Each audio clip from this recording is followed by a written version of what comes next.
Hello, I'm Quanita, and I'm here with my friend Michael Wehling, and we're here to talk about the soul growing book. Michael, you gave a quote for the book when it came out, and I want you first to just read your quote to us. All right, Quanita.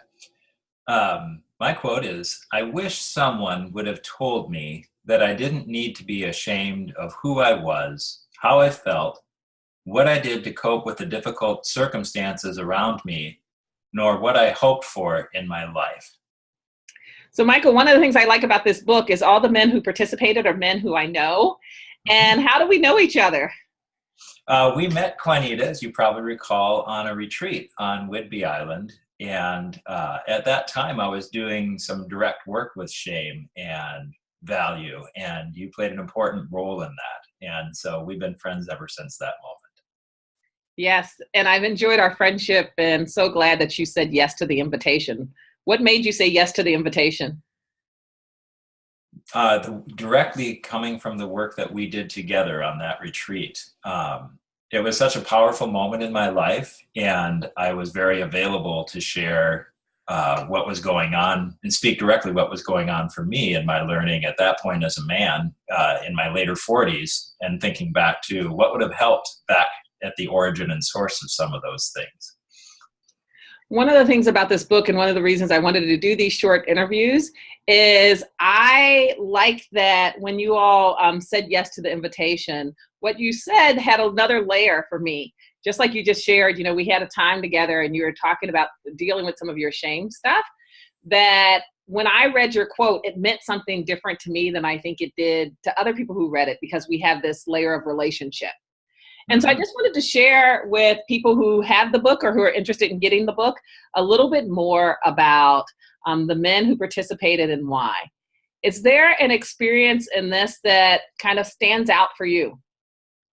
Yeah, as I read my quote, there's so many different feelings I have reading it. And part of it is I always know that there were supportive people in my life when I was younger, and there were good messages, whether they were educators or youth group or church camp or wherever the source may have been. And yet, in my life, shame was something I didn't really begin to really understand until well into my 40s, and it was invisible. And then it just started showing up, and it was overwhelming and you happened to enter my life at the moment it showed up that way, when it just felt like the bottom fell out. And so part of me is like, man, I wish I would have had a quote like Muji in the book, or something like, remind the world it's beautiful and free, or all that kind of thing.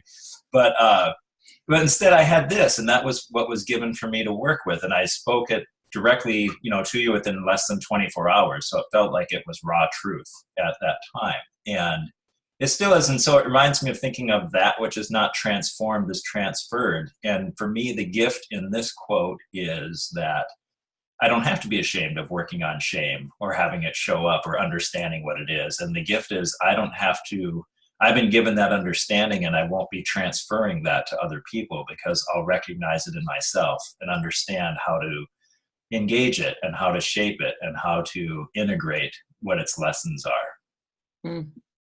Thank you. It was important for me during the time that this came up.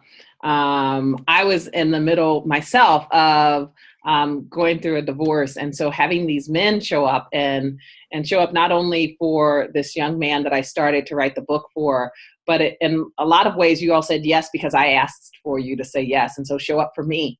And I think during a time where we need such great male leadership, masculine leadership, I'm just honored to be able to have hosted you all in this way. Thank you. Thank you, Quentin.